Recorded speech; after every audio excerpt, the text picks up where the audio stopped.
Hello and welcome to the first episode of the In the Area podcast, a podcast based out of Lansing area where you can source all news of the gaming industry and the influencers that surround it. My name is Logan Wing and I am your host. Thank you all so much for tuning in today. I'd like to take a quick moment to announce my co-host joining me today. He is a man of many talents, a Full Sail University film graduate, a short film director and producer, Mr. Joe Riley. It's an honor to have you on the show, Joe. Welcome. Hey, thanks for having me. Of course. So, tell us a little bit about yourself besides what I just said right there. Oh, well, I've been working with this guy for a while on Indeed. org videos, if you haven't seen that already. A few short film projects, including a couple car montages and some other things here and there. So, exciting stuff. And like I said, I just graduated, so if anyone's hiring. Yeah, so what are you looking for? Now, college is over, big life plans, you're adulting now. This is it. Yeah, it's Not, weird. but yeah. Like I was not expecting it to happen so quickly. Like It sneaks up on you. It's crazy. Now I'm like out in the open looking for jobs. It's just like, where do I go from here? Right. And you're looking for, you want to be like director or producing or kind of content?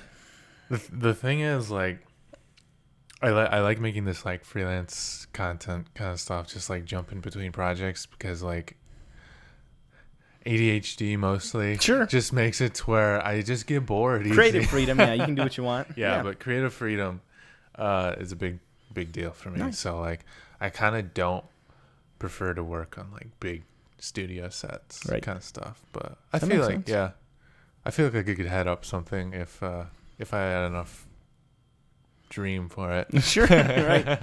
Absolutely. Well, we have a number of exciting topics today, so let's go ahead and jump right in. So first off, we have the 2K21 Mamba edition, or Mamba Forever edition, coming out in, I believe, September. Yeah. Personally, I've never played the 2K series. It's never been kind of my area, but I know with his memory now living on, I think it's going to do really well.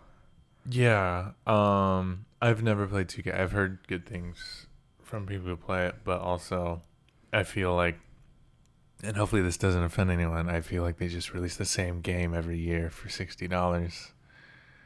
I could see that. I think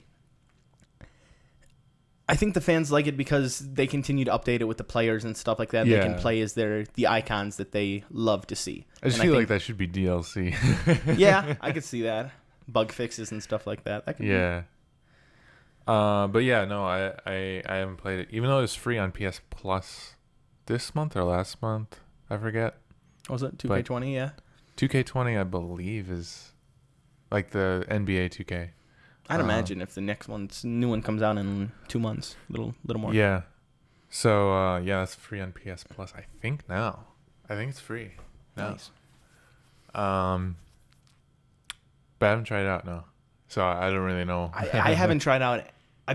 That's not true. I've played them here and there at friends' houses and stuff like that growing up, but I've never went out of my way to buy like the Madden series or the 2K series or anything like that. Like the sports myself, I've been more of like an FPS shooter, or, you know, the real nerdy games and stuff like that. League of Legends, most recently, but yeah, where I've always been. Speaking of 2K21, Team 517 is actually hosting a giveaway for the upcoming game, and you can enter that by checking us out on Twitter at 517 Gaming.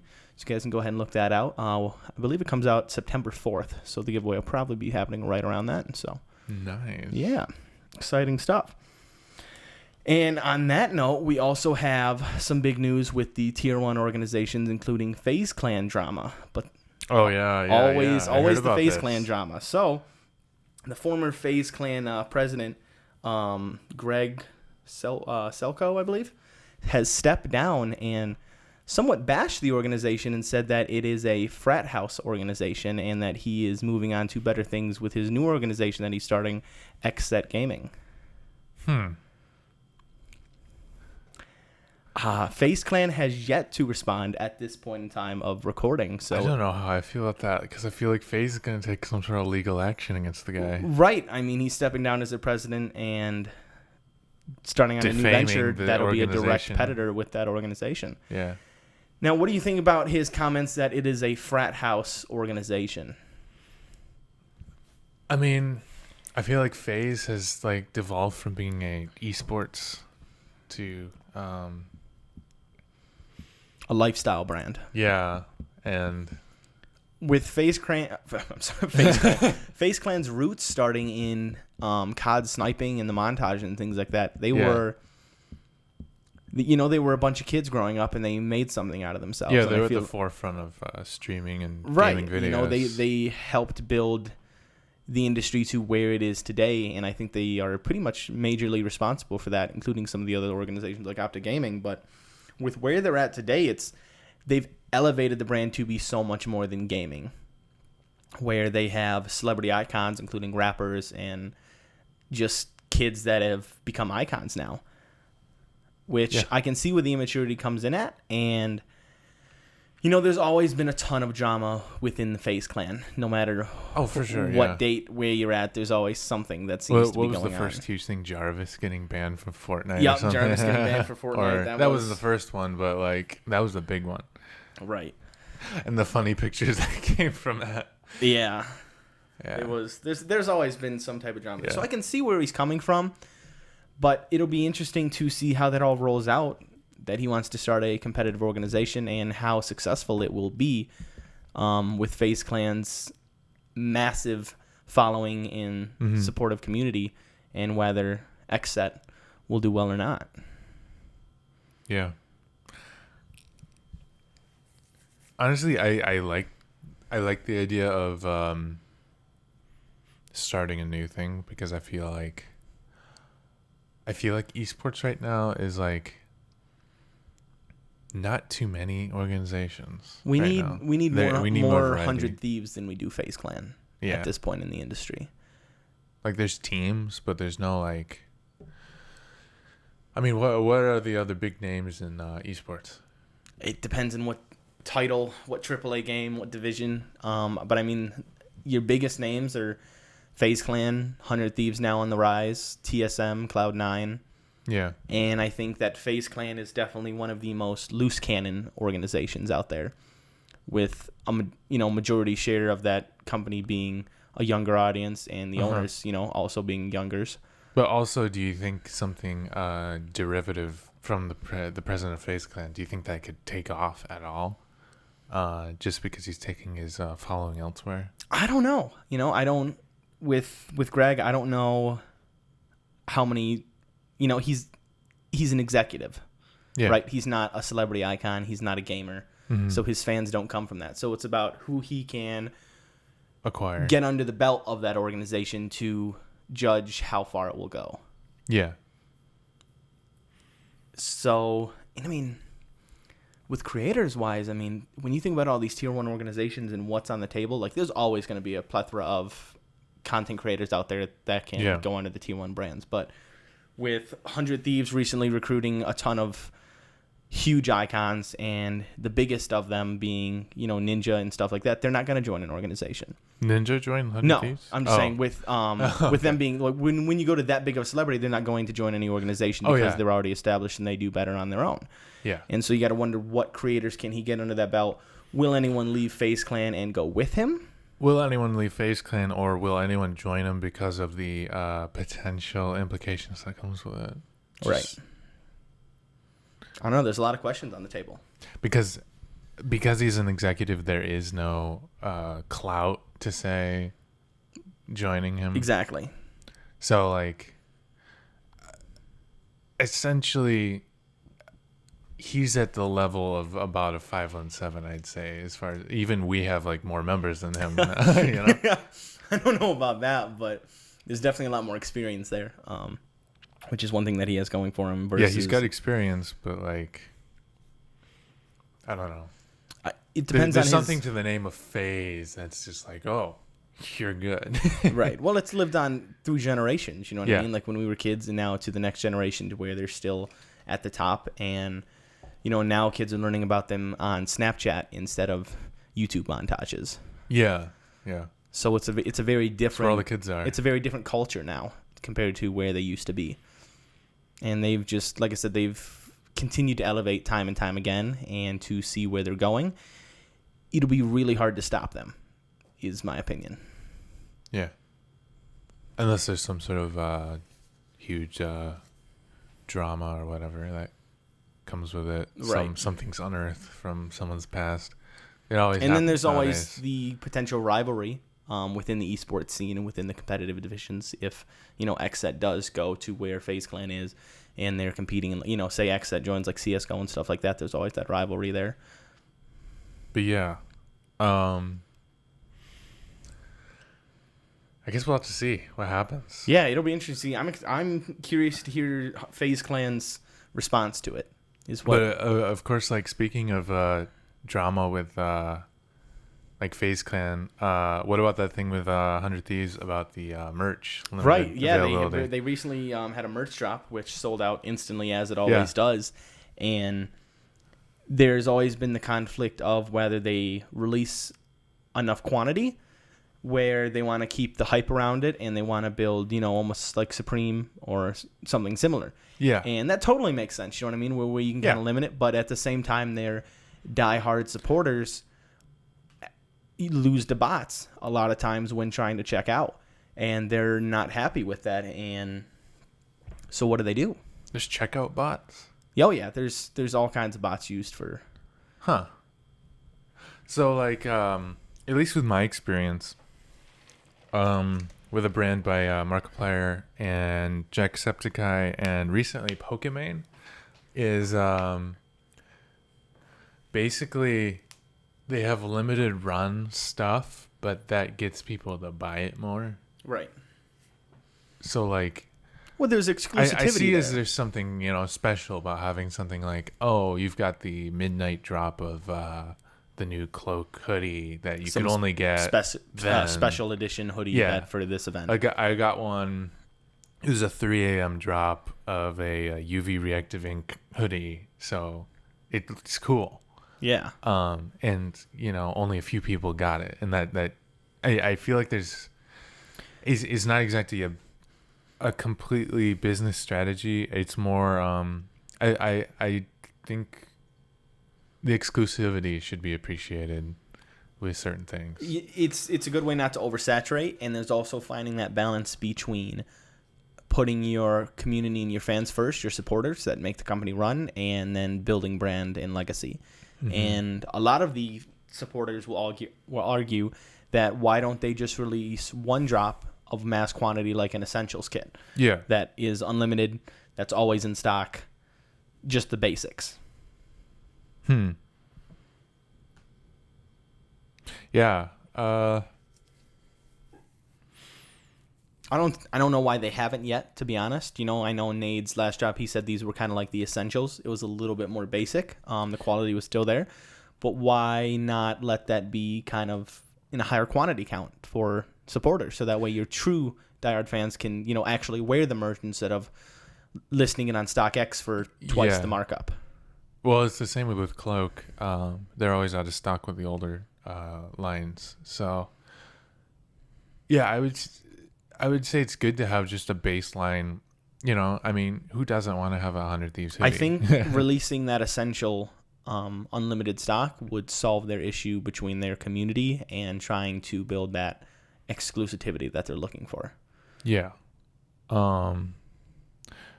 At least they're not doing it like, say you said Supreme before. At least they're not doing it the Supreme way where they overcharge in order to create luxury, right? Because it's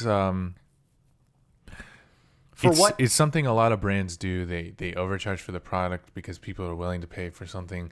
It makes it feel more luxurious when you're paying more for it. Right, and for what 100 Thieves does in terms of quality and professionalism, their prices, I personally feel, are justified with the customization that they do, the hemp tags, the collar tags, the unique designs, the themes and stuff like that. I feel that their prices are justified, and I feel like with their brand and the exclusivity that they're presenting, then I think they're doing really good right now. Yeah. So it's about, I think it's about creating balance between the exclusivity and right. You have to keep the supporters happy, but also everyone. trying to build that exclusivity, which at the end of the day, they're not going to be able to please everyone. No one ever can, you know? But it's finding that balance to where it's more equal, I'd say. And with 100 Thieves and their creators that they've recently picked up, we see that they just picked up Nico, who's a TikTok star pretty much. And that was a huge pickup for them. I think that it's a really big asset to the team. But with the platform that she kind of was founded on now, with the rumors that it could be banned within the U.S. Yeah. Which I mean, I feel like that's what a lot of TikTok stars are going to have to do is jump, well, not only platform, but also become affiliated with something that's a little more tangible than TikTok, because, well, you can't really, I don't remember what the solution at TikTok was for ad revenue or whatnot, but I don't think people make money off TikTok. I'm not completely sure how that works. I'm not 100%. I have to imagine like the D'Amelios were making monetary, because I mean they do ads and stuff like that for TikTok.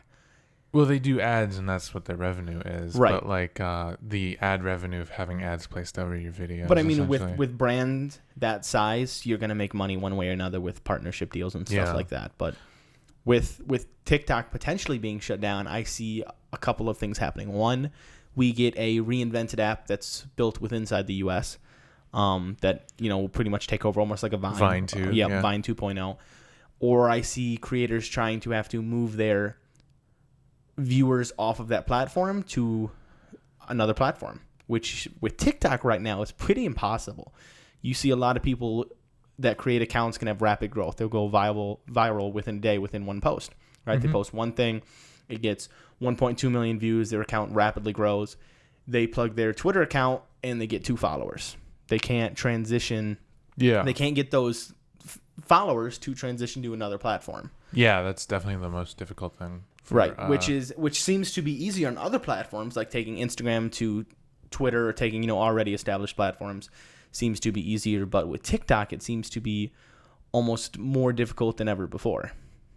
Well, it's hard to plug. Well, like with the user interface of TikTok, it's hard to plug links and whatnot, I'd say. Right.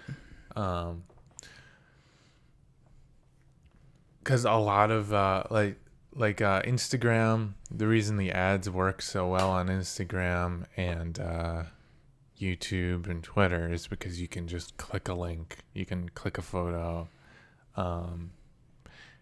It's a matter of the convenience more than well, and we've been programmed now to accept the ads within those platforms. You know, YouTube's been doing it, Instagram's been doing it, even Twitter has sponsored messages here and there. But TikTok, you open up the app, there's one sponsor. You hit skip ad. After that, you're done. Well, there's a few in between promoted apps and whatnot. Is there? I have yet to see. I usually only see the one that when I open it up, and then that's about it. It depends on how much you scroll. I guess so. Yeah, that's true. But I don't see TikTok as similar to the other apps. You know, it's very much a time consumer to where, you know, if you're waiting in a line or you're waiting for an appointment or something where people can just scroll through and just absorb content.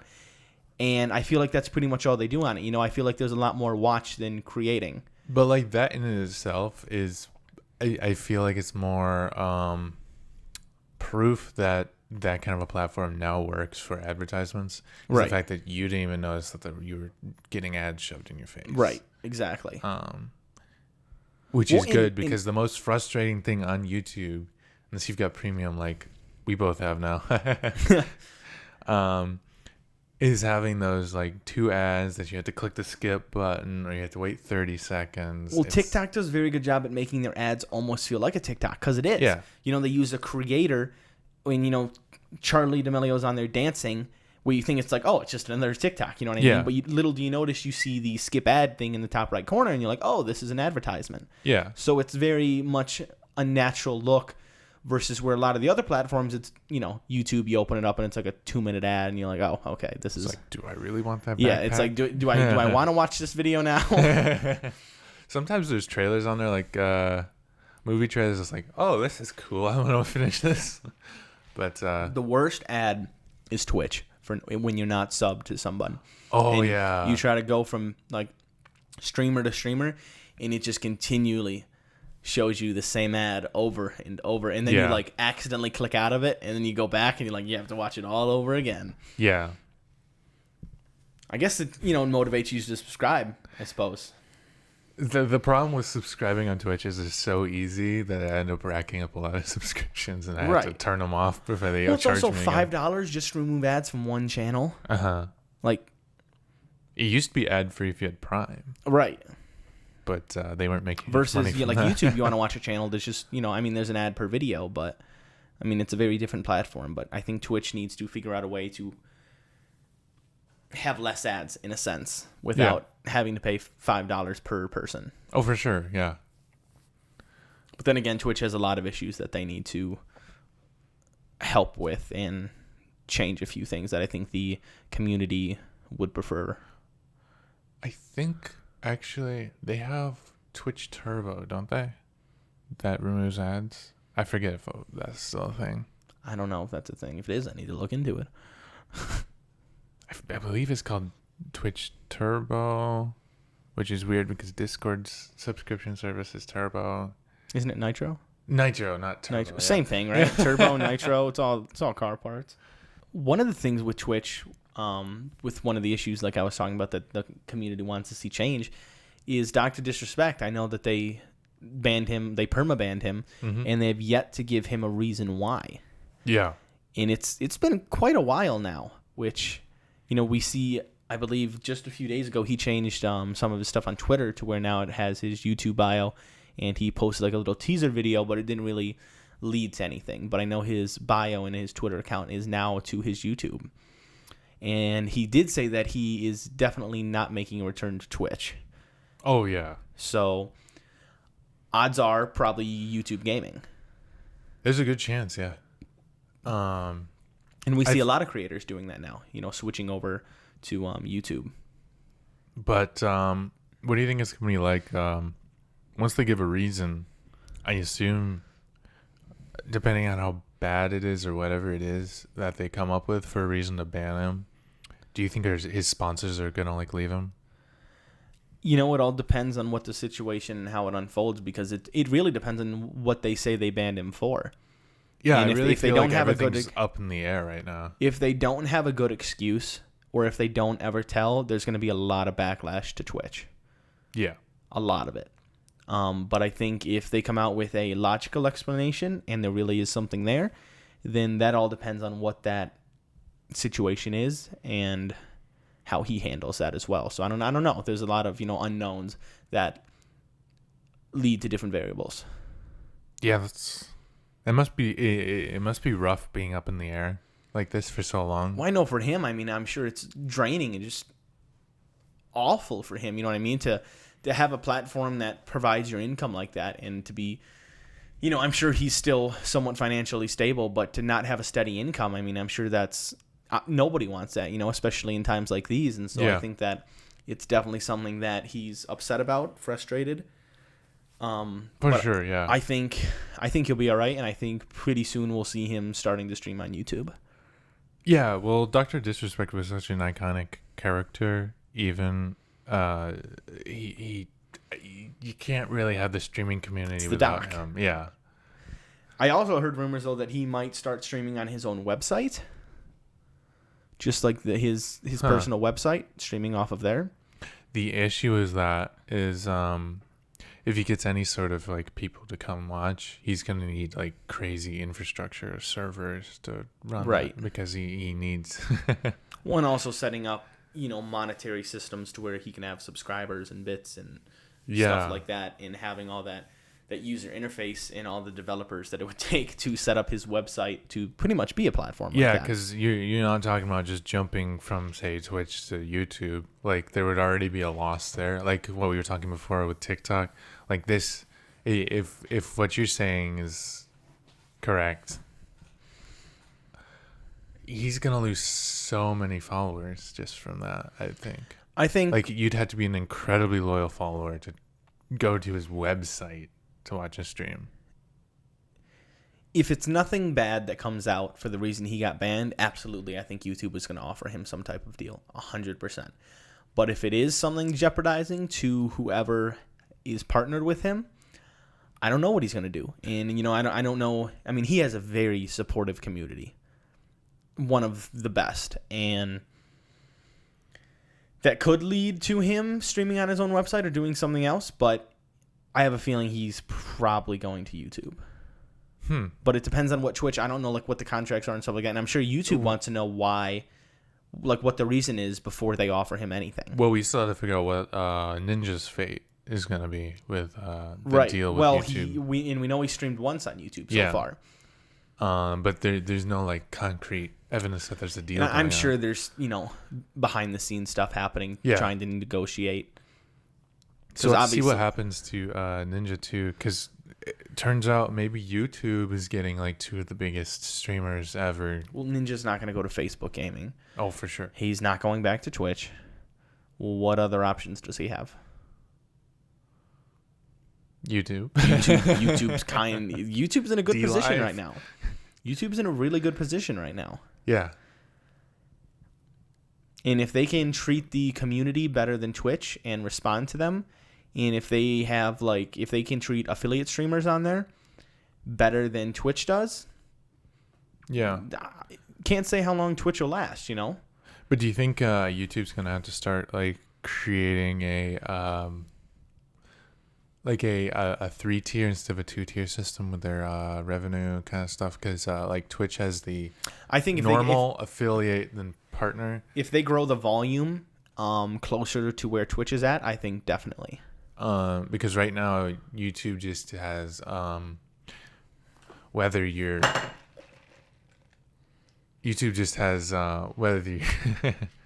whether you're able to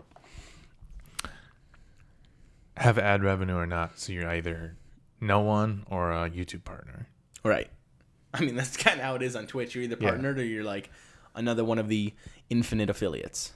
Yeah, affiliate doesn't really mean anything. In Twitch, 1,000% needs a step between affiliate to partner, because there are so many people that are averaging that 75 legit, and they still aren't getting it.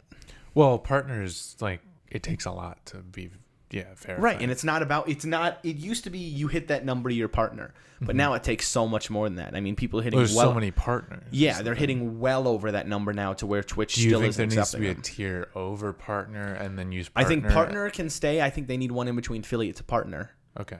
I think is where they need to put something there. Like maybe they need to increase partners' requirements. I think so that there's like, these are the people we're actually partnered with. These are the people that are making revenue, but we're not really affiliated. They should just have 3 tiers. You know, because affiliate seems like a really strong word. Like legally. Affiliate is the streamer that's just started off. That's getting that 3 average viewers. Then you need that tier 2 that have like, okay, you've been doing this for a few years now. You know what you're doing. You've invested into this. You want to make this a career. Yeah. And then once you start taking off, when you get to where some of these, you know, tier 1 creators you could say are, that's when, you know, partner could come into play. And I think that's what they need, because people work so hard to achieve the partner requirements and then are constantly let down after they continuously get denied. Yeah. And I think with that, you know, it's a tough decision for them, because it's like, well, they either need to do something unique with their brand to like, you know, the docked, where obviously how can you not partner? You know what I mean? Where a lot of these partners, when they reach that, they're all kind of the same thing. You know what I mean? There's nothing unique about them. They're all just streamers. Yeah, they're all IRL or gaming. Right. You know what I mean? They're all kind of doing the same thing. It's the same content over and over. Oh, I'm doing makeup on stream. Right. Well, and we're so at a are point now. 5,000 other people. Exactly. And streaming now is at the point to where it's oversaturated, and everybody wants to do it. Everybody wants to live, you know, the ninja dream. But there needs to be more diversity within the content and what people do with it.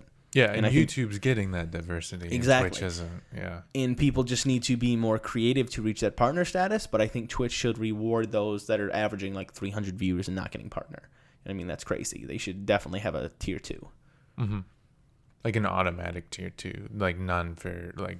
Right, just something that's like they've been putting in that much work. How can you put someone in that's been doing this for 40 years, has invested thousands into equipment, this is their full-time job, and you're going to put them in the same category as someone who started yesterday? Well, like me, basically. Yeah, like how are you going to mix those two together? You know what I mean? Like that's Yeah. It's unfair to the people that have been doing that for so long. Because I think I averaged, back when I used to stream, 5 viewers maybe. I was affiliate. Now, you open up Twitch, you get 1 viewer yourself. Yeah. You have a friend lurk you make another account, boom, you're an affiliate. Congratulations. Yeah. You did it with you and 1 other friend, or you just made 2 other accounts. Mm-hmm. Now you're at the same rank of the guy that's been doing this full time for 4 years. Mm-hmm. It's crazy. Yeah, I forgot how low the requirements were for affiliate. 3 average viewers. The only time they have to wait is it's 3 average viewers. The only time they have to wait is just because you have to stream a certain amount of time. It's the only thing they have to wait for. I think it's like 30 hours or something. Yeah, something like that. And it's like, what? Raise those numbers up. You have to do it for 30 days, I think. Yeah, something like that. Yeah, there's like a certain time period requirement, and that's the only thing that people actually have to wait for. Yeah. Yeah. Like, I'd like for them to release the numbers, or I don't know if you can, but to look exactly how many affiliates there are on Twitch and how many partners. I can compare the numbers. Just about everyone who's tried streaming is affiliate. Yeah. It takes nothing to achieve affiliate. Yeah, you just throw it in OBS, put your stream key in. Right, and you're already 1 viewer, so you need 2 people. And a lot of times people just either like make other accounts or have friends and family lurk them, in which case they're already there. Yep. And I'm not saying some people don't struggle to affiliate because they'll do it legit, but again, it's too easy at this point with the saturated market that it's in. Yeah, and I like what YouTube did. Increasing their partner requirements, because I used to be a YouTube partner, because you only needed, so you need 1,000 minutes of watch time in a month, and a certain amount of views. I forget, like total for your channel. I think it's 10,000 for your channel. That's what the used to requirements were. Right. It used to be views and watch time to become a partner. I used to get ad revenue. It's like pennies, but they increased it to where you have to have. It's more than affiliates get. But they increased it to you have to have 1,000 subscribers, 10,000 watch minutes. I mean, people are still like, it takes a manual verification to become a partner, which is good because if you're a YouTube partner, you can do a lot of. Right. You can make a big mess for YouTube if you end up putting up content that's right. Which history has shown us before. Yeah. But so I think Twitch is trying to be careful, but also they're if Twitch were trying to be careful, anonymity would be banned. Yeah, that's one of those. That's one of those controversial subjects that there's no excuse on Twitch's end. Yeah, and you just got to wonder what they're doing over there. But then why is Twitch not like suffering the fallout that YouTube did for like having simps? I don't know. She still has her fan base. But like you didn't have like massive people withdrawing ads from the whole platform, right. Like YouTube. Like right. I think it was like a video or two. They were like, "Oh, our ads are being put on like anti-Semitic content, and now we're just gonna withdraw Coca-Cola." I see Pepsi. It as almost like YouTube was sort of like that barrier that they initially removed, and now we're kind of it's kind of watered down now. You know what I mean? Where YouTube, it was like that's the first time it's happened. It's like, whoa, what? Like, no, this isn't okay. Where now, where it's almost like a little more desensitized. Mm-hmm. Is what I'd say is the reason. Okay. Yeah, because now YouTube's being a lot more careful with their content with all demonetization, and now they have to follow the FTC rules of child whatever. And I think that's, especially now with where we're at, I think now that's where brands are going to start being separated from each other, is where their professionalism is, and those creators that are under them. That's where the difference is going to start being made. Well, the unfortunate part is YouTube went from put whatever you want on the platform, because this is your creative draw, is being able to put whatever you want, get views, make money. Right. But now it's you have to have a lawyer basically in order to like post videos with any watching. Right. Because Well, I mean, if that's not challenging enough, there's also the copyright issues with the music and everything like that happening not only on Twitch, but pretty much everywhere now, trying to find music that creators can use without being copyrighted. Yeah, that's the biggest thing, because like Twitch is just now cracking down on copyright music, right? Because the DMCA or DMCA was getting on them, because everyone used to, every streamer just played copyright music in the background. I don't get why the artists. I don't even know if I don't know how it all works. You know what I mean? I don't know the legal aspects to it, but I feel like if I'm an artist, I want my music to be played everywhere as much as possible. And if somebody's streaming, say like Ninja, and I want them to play my music. You know what I mean? Now, obviously, they want to get paid for that, and I get that. Yeah, but like people aren't listening to the stream to listen to the music. Right? It's just something in the background, though. But like, it's like it doesn't make any sense to like. It doesn't really make any nobody's putting in headphones on a stream and then just jamming to the music. You know what I mean? Yeah, like there are streams like that, and those get taken down. Yeah, like people try to stream movies or whatever on stream. Right. It's like, yeah, no, you can't do that. You got. I just think Twitch. I think these platforms, not just Twitch, need to find a way to like partner with these artists to somehow compensate them, but allow the creators to use them, because at the end of the day, even the artists are creators. You know what I mean? That's what they do. They create, and I think... Yeah, but they're not, like, even directly using... It's just, like, background noise at this point. Like, if someone uses... I don't see a direct negative effect at using the music in the background. I don't see how they're, like, being intentionally, But like, if someone's, like, malicious. Say you take the latest Imagine Dragons hit... I'm just going to move this coaster and just not use it, so... Continue. Take the like latest Imagine Dragons hit or something, someone edits video to it like that, like if the whole video is that, then like okay, you need license for That's this. what I love though, like being able to make a montage and then putting like the latest Drake soundtrack over it. You know what I mean? Like that's what everybody wants. We want to watch like amazing gaming content with like the best songs that are relevant right now. You know what I mean? Like that's what it gets you fired up. That's what people want to see, like their favorite songs, like. And that's what we need to be able to do, and that's what creators want to do, and they need to figure out how to do that. But also, it's a balancing affiliation and whatnot, because this artist might not want to be affiliated with this creator by them using their like content on this. Right. It's a very tricky. And then copyright is just tricky in itself, because some people take it too far, and some people take advantage of. But I think with being a creator, you have to realize that there's always going to be some negativity to it. You know what I mean? You can't control. Yeah, if you can't control every outcome. I mean, like right now, this podcast, I can't control if somebody mashes this up in clips and then just makes like a montage of me like doing something that I wouldn't care for. You know what I mean? I can't stop that.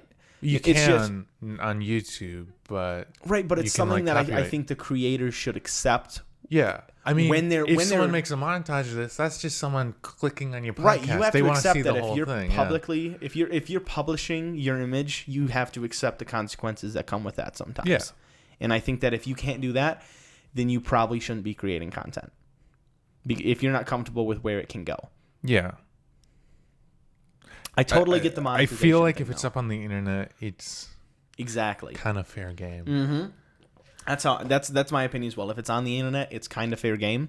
You hope, and you can try to set up some legal things that can almost help that you can get it taken down. That's where fair use has to come in. Exactly, because they have fair use clauses. That's where DMCA. A perfect humanity in a world that it's not the world we live in. But there's always people trying to make a buck off of you for using 2 seconds, and there's always people trying to tear other people down. That's life, and. It's sad because the few that do try to tear those people down affects everyone. Yeah. And that's where those copyright and issues come from. One artist says, I don't want that creator using my music, and the next thing you know, no artist can have creators use their music. Yeah. It's a slippery slope. It's really rough. But I don't know if you guys are visually watching on our YouTube channel, Team 517. Feel free to drop some comments on your guys' opinions on what you guys think. I'd be curious to know. For sure. It's one of those things where I think we'll see a change in time eventually. Well, it's something I come across on a regular because I mean, like you said in the beginning, I'm a video creator, so like. And recently I haven't had too much trouble, sort of. They've got they've got music services now, right? Music specifically made for videos, and it's not bad. Like you're not getting, you know how bad the YouTube Music library is for videos. It's terrible. It's horrendous. I've tried using that before, and I'm like, oh, this is what people use. I'm like, this is how they make videos. I go on there and I'm like, oh, this is why there's ads. And I'm like, oh my gosh, so bad. Yeah, it's horrendous. But like you've heard some of the like bops. I mean, the intro for this is Epidemic Sound. Yeah, and I think that's now is when these platforms are going to flourish, and I think the artists that are coming out now and willing to like literally give the music to the creators, like the streamers and stuff like that. Like just a few days ago, we got DMs and stuff like that from artists who like, hey, you can use the music, just give us credit. I think you're going to see a lot of those popping up, and I think they're going to be able to really help take their career off because they're willing to do that. Mm-hmm. So I think that's like a kind of almost like a key right now to grow if you're an artist. With any video product, the audio is 10 out of 10 just as important as the visual. Right. I mean, I don't know about our listeners or you, but I know like me, if I'm listening to a podcast and I hear say like a Drake song starting off as the intro, I'm sitting through that whole podcast. Versus if they're getting something off, license a Drake song for if they're using like some YouTube studio music to start their intro because they're limited to what they can do, then it dims down the quality of that. Yeah. And that's where, creators like us, like doing this, is where you have to get creative. Like, how are we going to do it? How are we going to make this entertaining? Where can we get some music from? Yeah. Entertaining music that people like. Because as a videographer, I can't just be sitting there composing my own music alongside editing a video. Like, I need stuff I can just download and use. Right. Which is why the Epidemic thing that I use is so good. Even though I have to pay $15 a month for it. Right. It's been really helpful because they're actually putting a lot of heart and soul into the music. And there are a lot of like indie artists that you've never heard of. Yeah, absolutely. But, there's a lot of that on SoundCloud. I feel like they should partner with SoundCloud and get some of the, like indie. Well, even SoundCloud has like the actual music. You know what I mean? Yeah. Like they have that as well, but. You think somebody come up with an option? Somebody's gonna come up with some idea, like some Jeff Bezos Amazon type of deal that's gonna be huge for the industry, and just make $1 billion off it, like some peace treaty between like the artists, the legal team, and the creators. Somebody's gonna build like a bridge there. 5 on 7 music. Yeah, right. There's gonna be some bridge there, and somebody's You're the next gonna Jeff Bezos, aren't you? Yeah, no, I don't think so. I'm not that smart. You're not bald yet. Yeah, I'm almost there though. It's receding, I think. I'm aging too quick. Yeah. But like I just want to live in a world where I can make a montage, go to Spotify, look at the top 50 US charts, pick a song, layer it over that montage and post it and not worry. Yeah. That's the world I want to live in. Yeah. And like if the artists can make a little percentage of my commission off that video, makes sense. Yeah, I mean, how do you work the ad revenue to where the artists are compensated properly? But or the artist accepts a flat fee. I mean, that's just licensing, right? But I think we need a middleman that you can license at like not a horrendous fee. Like and I don't even think some larger songs like Epidemic, you can license a song for its lifetime instead of having a subscription. I think it's like $300 for a song to have like a unlimited use for it. But like you get something like Monster Cat, even bigger. But like if there's a platform that can buy the licensing to all the new music, right? Mm-hmm. Like say that $300 and then sell it as a subscription form to creators. I think a subscription would be very attractive. Say, give me like, we even highball it. We'll just say $99 a year, and you can use all the music that comes out in your videos. Mm-hmm. You're gonna make a lot of money. Yeah, if someone was able to like partner with Sony Music or like Spotify get into the gaming industry and work out how to let that platform directly there's our timer. Directly integrate with Twitch. Yeah. Billions. Oh, for sure. Billions. That's what we need. Yeah. But we'll just have to wait for that day to come. Yeah. I mean, looks like we're going to have to wrap up here. Yeah, right? We'll have to draw to a conclusion. So thank you all for joining us this week on In the Area. Make sure to visit our website, team517.com, where you can subscribe to the show on Spotify. We're working on iTunes currently. And while you're at it, if you found any entertainment or value in this video, feel free to check out our YouTube as well. We have a plethora of other content and videos on there, and that is Team 517. So thank you all for joining us, and this is Logan Wing and Joe Riley, and we are signing off.